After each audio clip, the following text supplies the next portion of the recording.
Good morning students. आज की online classes शुरू करने से पहले आप लोगों को वही करना है जो हर क्लास से पहले आप करते हो, व्हाट्सएप पे अटेंडेंस देनी है। तो आप लोग सब व्हाट्सएप पे अटेंडेंस दें, ठीक है। सबने व्हाट्सएप पे अटेंडेंस दे दी।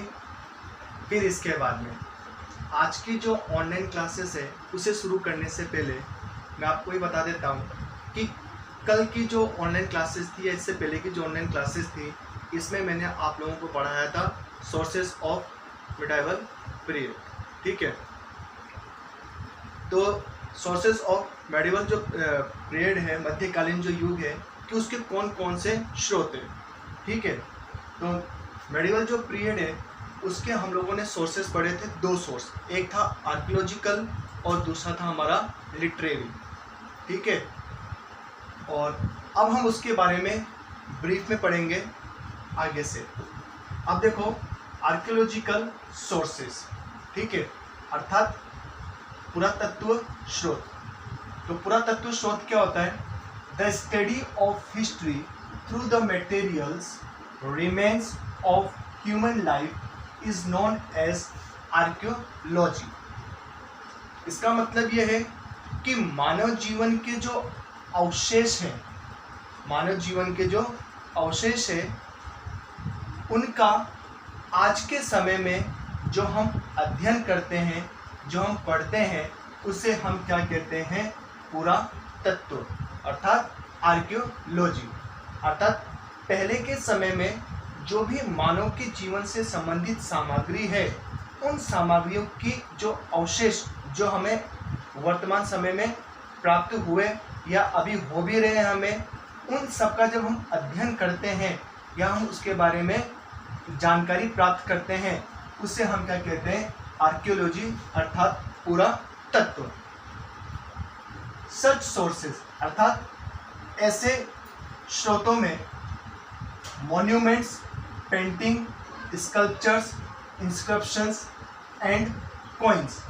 मतलब कि जो ये आर्कियोलॉजिकल है इसके अंदर मॉन्यूमेंट्स मतलब स्मारक, पेंटिंग मतलब चित्रकला, स्कल्पचर्स मतलब वास्तुकला, इंस्क्रिप्शंस शिलालेख एंड कॉइन्स मतलब सिक्के।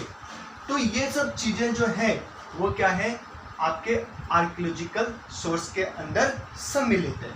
तो मानव जीवन से संबंधित आपके स्मारक हुए, पेंटिंग हुआ, स्कल्पचर हुआ, इंस्क्रिप्शंस और जो कॉइन्स है, इन सब के बारे में हम आज के समय में यदि हम अध्ययन करते हैं तो वो क्या कहलाता है? हमारा आर्कियोलॉजिकल। फिर इसके बाद में आता है मॉन्यूमेंट्स एंड बिल्डिंग्स। मॉन्यूमेंट्स का मतलब क्या होता है? स्मारक, ठीक है, और बिल्डिंग का मतलब होता है इमारत, ठीक है। मतलब कि मध्यकालीन युग में जितने भी आपके टेम्पल्स थे, फोर्ट थे, मॉस्क्यूज थे, टॉम्स, क्लॉक टावर, ये जितनी भी चीज़ें हैं ये हमारी इतिहास में अध्ययन करने में क्या करते हैं? मदद करते हैं।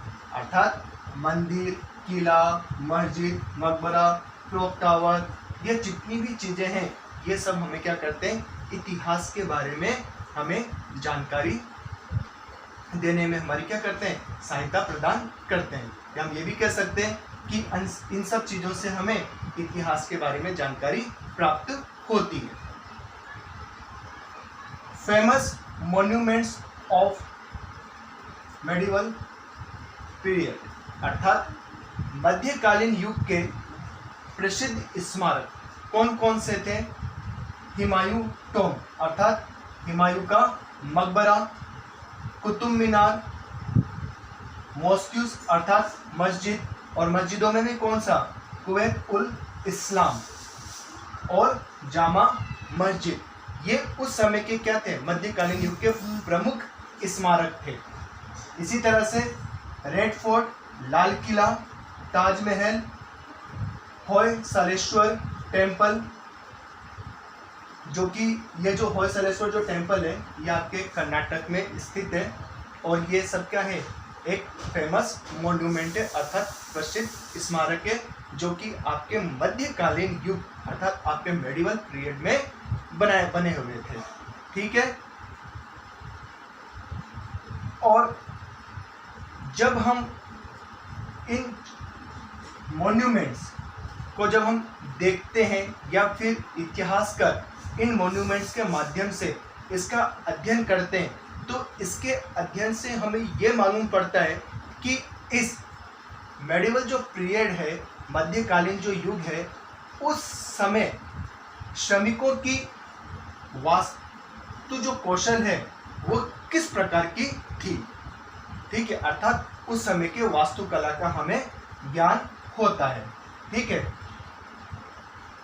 और साथ ही साथ में the material used for construction, और साथ ही साथ में हमें यह मालूम पड़ता है कि उस समय की जितने भी मॉन्यूमेंट्स और जो बिल्डिंग्स हैं उनमें किन किन चीज़ों का उपयोग किया जाता था, ठीक है। फिर and the mode of transportation, अर्थात यातायात के साधन, अर्थात यातायात के जो साधन है उसमें किन किन चीज़ों का प्रयोग किया जाता था, अर्थात यातायात के साधन में किन चीज़ों का उपयोग किया जाता था, ठीक है। और साथ ही साथ में हमें यह मालूम पड़ता है इससे मॉन्यूमेंट्स और बिल्डिंग्स, मतलब मध्यकालीन जो युग है उस युग के स्मारक और जो इमारत हैं उससे हमें देखने से यह मालूम पड़ता है कि उस समय के लोगों में आपकी सांस्कृतिक और जो धार्मिक विश्वास जो है, वो मान्यताएं जो है वो उस समय किस प्रकार की, ठीक है। अर्थात cultural and religious beliefs prevalent during the time, अर्थात धार्मिक और सांस्कृतिक जो विश्वास था उनका, अर्थात कौन कौन सी मान्यताएं जो प्रचलित थी इसका मालूम हमें पड़ता है हमारे मध्यकालीन युग में। तो इस तरह से मैंने आर्कियोलॉजिकल सोर्स के अंदर हम लोगों ने पढ़ा क्या, मॉन्यूमेंट्स और बिल्डिंग। तो मॉन्यूमेंट्स और जो बिल्डिंग है ये हमें क्या मदद करते हैं, किस में मदद करते हैं, हमें इतिहास के बारे में जानने में मदद करते हैं। क्या मदद करते हैं भाई, एक तो हमें ये मालूम पड़ता है कि उस समय की जो वास्तुकला थी वो किस प्रकार की थी, साथ ही साथ में वो किन किन पदार्थों का उपयोग इनको बनाने के लिए करते थे, ठीक है।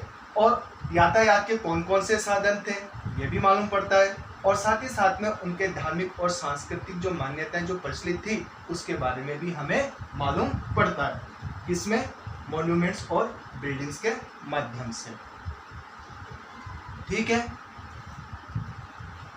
ओके स्टूडेंट्स, आज की क्लासेस अपन यहीं समाप्त करते हैं, और आपकी जो बुक में ये जो आपका टॉपिक है आर्कियोलॉजिकल सोर्सेस और मॉन्यूमेंट्स और बिल्डिंग्स, इसके बारे में आप पूरी रीडिंग लगाएंगे, ठीक है। Okay students, have a nice day.